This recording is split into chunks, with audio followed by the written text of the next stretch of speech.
दोस्तों, स्वागत है आपका हमारे YouTube चैनल में। और हम काफ़ी दिनों बाद आपसे मुलाकात हो रहा है। कई चीज़ों पर बात करनी है और कई लोग हमारे से जुड़े हुए हैं और लगातार कई सवाल पूछते रहते हैं कि सर RTI का उपयोग कैसे किया जाता है, RTI क्या है। तो चलिए हम बिना विलंब किए आपसे हम RTI के विषय पर बात करेंगे। RTI है क्या, कैसे आया हमारे देश में और यह कितना लाभदायक है आम जनता के लिए, और यह जनता के लिए एक ऑक्सीजन का काम करता है यह एक्ट। तो हम इस पर आज चर्चा करेंगे। तो साथियों, अगर आप हमारे चैनल को लाइक नहीं किए हैं तो लाइक कर लें, सब्सक्राइब कर लें और लगातार हमारे साथ बने रहें। हम लगातार नई तरह तरह के अच्छे और छोटे कानून की जानकारी लेकर के आपके बीच आते रहेंगे। तो आज हम चर्चा करने जा रहे हैं सूचना का अधिकार पर। RTI इसको बोलते हैं, शॉर्ट नेम इसका है, लेकिन इसको अगर हम बोलें तो सूचना का अधिकार हिंदी में, और अंग्रेजी में बोले राइट टू इन्फॉर्मेशन। यह एक्ट हमारे देश में 2005 को आया।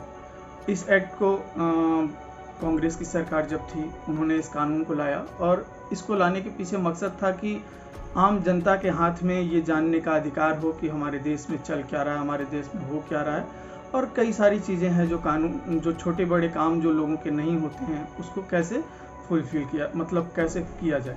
तो उन्हीं चीज़ों को लेकर के ये एक्ट आया था।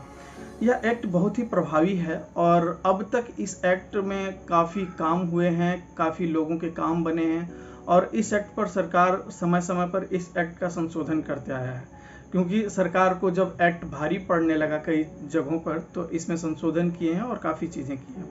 अभी हाल ही में कई संशोधन हुआ है इस एक्ट में, मतलब उसका एक फॉर्मेट आया है कि अब फॉर्मेट के आधार पर आप सूचना मांग सकते हैं। क्योंकि कई लोग सवाल पूछते थे कैसे मांगना है, कई लोग कुछ भी लिख करके भेज दे रहे थे सरकार को कि ये चाहिए वो चाहिए वो चाहिए। तो अब सरकार ने एकदम क्लियरली एक फॉर्मेट तैयार किया है कि आप इस फॉर्मेट पर ही जब सूचना मांगेंगे तो हम सूचना उपलब्ध कराएंगे, क्योंकि वो फॉर्मेट गवर्नमेंट आधारित अब आ गया है। तो अब हम लोग समझेंगे बिना विलंब किए कि हम सूचना अधिकार कैसे मांगेंगे, किसको मांगेंगे, क्यों मांगेंगे, किस लिए मांगेंगे। अब अगर एक उदाहरण हम लेते हैं, अगर आपका एक छोटा सा कोई काम है, रुक गया है या नहीं हो रहा है, या आपको लगता है कि आपके पंचायत में या आपके वार्ड में या कहीं भी मतलब करप्शन है, भ्रष्टाचार ज़्यादा हो रहा है, या कोई अधिकारी आपका काम नहीं कर रहा है, आप उनको आवेदन पर आवेदन दिए जा रहे हैं, आपका काम नहीं हो रहा है, या और कोई आपको परेशान कर रहा है अधिकारी, तो इस ऐसे अधिकारियों को आप सूचना अधिकार के तहत मांग सकते हैं। मान लीजिए आप एक आवेदन या किसी पेंशन को लेकर के, या गांव में सड़क निर्माण को लेकर के, या चापाकल निर्माण को लेकर के, या किसी भी चीज़ को, हैंडपंप को लेकर के, मतलब कोई भी योजना जो चल रहा है, या मनरेगा जो है, महात्मा गांधी रोजगार गारंटी कानून जो है, उसको लेकर के आप कोई भी चीज़ है जिसमें लग रहा है कि आपका काम नहीं हो रहा है या होना चाहिए था, तो अब सरकार द्वारा हर एक अधिकारी, जैसे अगर आप प्रखंड विकास पदाधिकारी को एक सूचना मांगते हैं तो आप उनके आवेदन में ऊपर जो लिखेंगे वो प्रखंड जन सूचना पदाधिकारी द्वारा प्रखंड विकास पदाधिकारी आप लिखेंगे, ताकि मतलब ये जन सूचना पदाधिकारी वही होते हैं। और ये जो आवेदन है, ये आवेदन इस एक्ट के अधिनियम 6/1 के तहत मतलब जाता है। इसी के तहत सूचना मांगने का प्रोविज़न है कि आप सूचना मांग रहे हैं। लेकिन अगर कभी कभी होता है कि जिस सूचना अधिकारी से आप मांग रहे हैं सूचना, उसमें कारण भी आपको बताना है, तो धारा 62 के तहत उनको सूचना पूछने का वो कारण पूछ सकते हैं कि इसके तहत हम ये कर रहे हैं। सूचना मांगने के लिए आपको 10 रुपये का पोस्टल ऑर्डर लगाना है।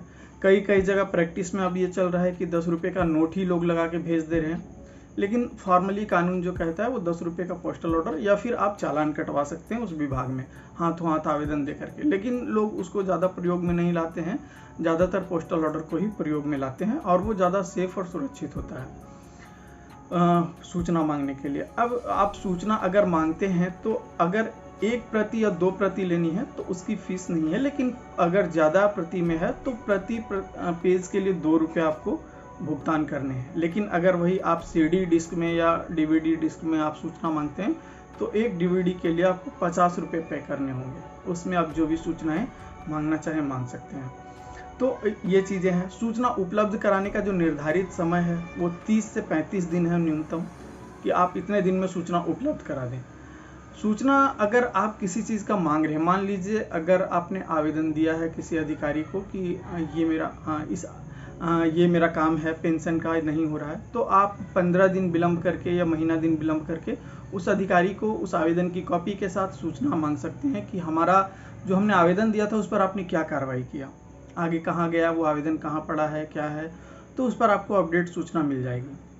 अगर आपको सूचना नहीं मिलती है तो फिर आप अपीलीय अधिकारी, उससे जस्ट ऊपर के जो अधिकारी होते हैं उनको आप अपील कर सकते हैं कि हमने इस विभाग से सूचना मांगा था और वो सूचना हमको नहीं मिला, या फिर भ्रमित सूचना मिला, मतलब जो आपने सूचना मांगा वो अगर गलत सूचना मिला तो भी आप उस सूचना उनको शिकायत कर सकते हैं कि हमको भ्रमित सूचना मिला या हम संतुष्ट नहीं हैं। ठीक है, लेकिन अगर सूचना जो भी आप मांग रहे हैं वो धारा 8 के तहत जनहित की सूचना होनी चाहिए, मतलब जनता के हित से रिलेटेड होना चाहिए, उससे राज्य या देश को कोई खतरा नहीं हो, इस तरह से सूचनाएं मांगी जा सकती है।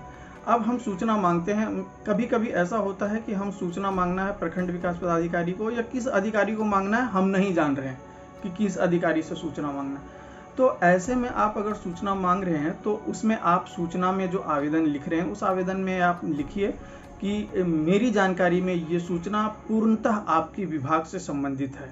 अगर नहीं है तो अधिनियम के धारा 6(3) का पालन करते हुए जो संबंधित पदाधिकारी है, मतलब जिससे संबंधित हम सूचना मांग रहे हैं, उनको 5 दिनों के अंदर हस्तांतरित करें।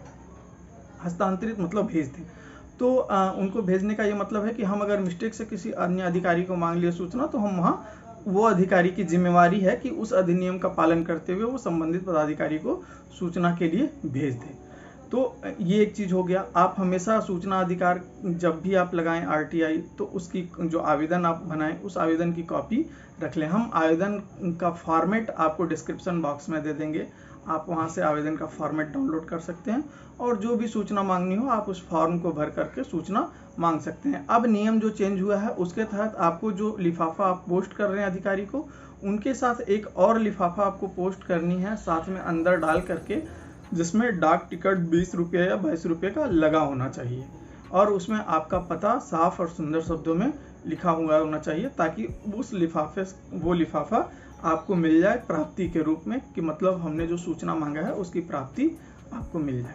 ये सूचना लेने के नियम है कि आप इस तरह से सूचना मांग सकते हैं। अगर समय सीमा के अंदर सूचना नहीं मिला या फिर आप प्रथम अपील पदाधिकारी पास गए, वहाँ भी सूचना से आप संतुष्ट नहीं हुए, तो आप इसको राज्य सूचना आयोग में अपील के लिए डाल सकते हैं और वहाँ से सुनवाई के लिए दोनों पक्ष को तारीख दिए जाएंगे और वहाँ से फिर जो भी सुनवाई होगी वो राज्य सूचना अधिकारी के हाथ में होगा। तो इस तरह से आप सूचना अधिकार का प्रयोग कर सकते हैं। इस सूचना मांगने के समय आप हमेशा 2-3 चीज़ों का हमेशा ध्यान रखें कि आप हमेशा मतलब जो सूचना मांग रहे हैं वो एकदम स्पष्ट हो, साफ लिखा हुआ हो कि क्या मांग रहे हैं आप। जैसे कई लोग लिखते हैं आवेदन में कि हमने इतना तारीख को आवेदन दिया, वो किस अधिकारी के पास गया वो आवेदन, और वो कहाँ पड़ा हुआ है, कैसे गया, किसके माध्यम से, वो सारा चीज़ नहीं। हमने जो आवेदन दिया वो किस अधिकारी के पास गया, अब तक क्या कार्रवाई हुई और उसमें कितने दिनों के अंदर कार्रवाई करनी चाहिए थी जो अधिकारी ने नहीं किया। ठीक है, आप उसमें ये भी जोड़ सकते हैं कि अगर वो अधिकारी समय पर काम नहीं कर रहा है तो उसके ऊपर क्या कार्रवाई की जा सकती है विभागीय रूप से आपके द्वारा। तो ये सारी चीज़ें आप नॉर्मल पूछ सकते हैं। लेकिन अक्सर हाँ, कई लोग अब सूचना अधिकार को एज ए पेशा यूज कर रहे हैं, तो वो बिल्कुल गलत है। और देश में सूचना अधिकार कानून का प्रयोग करने वाले कई एक्टिविस्ट हैं जो RTI एक्टिविस्ट के रूप में काम कर रहे हैं और उन एक्टिविस्टों पर लगातार अटैक हो रहा है। तो उन एक्टिविस्टों के प्रोटेक्शन के लिए भी कानून है और उनके सुरक्षा के लिए भी है। मान लीजिए जिस सूचना को मांगा गया है, जिस सूचना अधिकारी को, तो आप सूचना मांगने के बाद अगर आपको किसी तरह से फ़ोन कॉल आते हैं, थ्रेटिंग आता है, धमकी आता है, तो आप तत्काल उस फ़ोन कॉल को रिकॉर्ड करिए, उनका नंबर नोट करिए, तत्काल आप स्थानीय पुलिस स्टेशन को सूचना दीजिए कि हमने सूचना मांगा था, इस अधिकारी या ये नंबर से हमें फ़ोन आया और ये मतलब हमारे साथ समस्या हुई है। तो ये चीज़ें आप कर सकते हैं। आप किस किस विभाग को सूचना मांग सकते हैं? आप सभी विभाग को सूचना मांग सकते हैं। ठीक है, जैसे कि अगर किसी भी सरकारी विभाग में आपका काम रुका हुआ है, वहाँ भी मांग सकते हैं। किसी सड़क नाली निर्माण के लिए है, सड़क खुदाई के लिए है, साफ सफाई अगर आपके वार्ड या नगर पंचायत में नहीं हो रहा है तो उससे रिलेटेड मांग सकते हैं। कूड़ेदान लगा है या नहीं लगा है उससे रिलेटेड, स्ट्रीट लाइट से रिलेटेड, पानी की समस्या है, अगर कोई बागवानी की समस्या है, स्कूल में आपके गांव में जो स्कूल है या अस्पताल है, सरकारी अस्पताल, उसमें किसी तरह की समस्या है तो आप उस पर सूचना लगा सकते हैं। अगर स्कूल में मध्याह्न भोजन से संबंधित कोई सूचना है तो वो भी आप मांग सकते हैं। यूनिफॉर्म से संबंधित, अगर बच्चों को यूनिफॉर्म मिला है या नहीं मिला है, विद्यालय के मरम्मत के खर्चे कितने आ रहे हैं वो आप पूछ सकते हैं। विद्यालय का वजीफा कितना है, राशन का वितरण कितना हो रहा है पीडीएस डीलर से, उनका आप पूछ सकते हैं। वृद्धावस्था पेंशन किसको मिल रहा है, नहीं मिल रहा है, ये भी जानकारी ले सकते हैं। अतिक्रमण से संबंधित भी सूचना आप मांग सकते हैं कि क्या अतिक्रमण हुआ है या किस तरह का अतिक्रमण हो रहा है। वार्ड में हुए काम की सूचना मांग सकते हैं। विधायक फंड जो आता है, उनका जो 5 साल का फंड होता है, उनके निधि की सूचना मांग सकते हैं आप विकास विभाग से। सर सीधे उनको नहीं लगाना है, जिला में आपके विकास विभाग है, आप उनको सूचना लगाएं कि विधायक फंड जो था वो कितना पैसा खर्च हुआ, वो उन्हीं के माध्यम से पैसा खर्च होता है। सरकारी वाहनों का दुरुपयोग का सूचना मांग सकते हैं आप। सरकारी कार्यों का निरीक्षण करने का सूचना मांग सकते हैं। ये एक बिल्कुल अलग तरह का है, इसका प्रयोग लोग नहीं करते हैं, तो इसके बारे में हम अगले सत्र में आपके साथ चर्चा करेंगे। वीडियो काफ़ी लंबा हो गया है, हम अगले सत्र में जब वीडियो लेके आएंगे तो उसमें हम चर्चा करेंगे कि आप सूचना अधिकार में सिर्फ सूचना ही मांग सकते हैं या सरकारी दस्तावेज का निरीक्षण भी कर सकते हैं। आप किस इस एक्ट के किस धारा के तहत सरकारी दस्तावेज का निरीक्षण करेंगे, ये जानने के लिए हमारा नेक्स्ट वीडियो का वेट करिए। तब तक के लिए नमस्कार। आप हमारे चैनल को लाइक करें, सब्सक्राइब करें।